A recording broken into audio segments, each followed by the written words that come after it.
at some of the training centers of ASTC.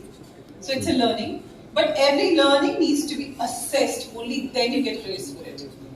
There's more. Any project that you do, any apprenticeship that you do, all that can be prioritized. The learning could happen in online way or in the classroom. But there's more. Just before the session started, we were even saying, can we even look at learnings which are coming from Olympiad or even hackathons? Can that learning be prioritized? But more, can social work be also prioritized?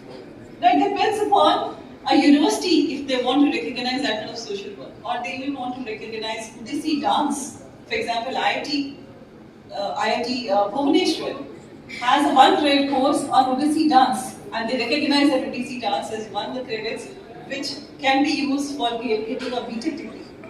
So that is the detail of the NCRF. Something more I thought I'll just let you know.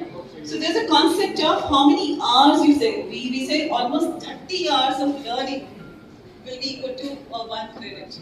And for all the people from the training partners, etc. sitting here, I think it's something that you can adopt. And in a year we say that almost 40 credits is something children can actually get as part of their learning.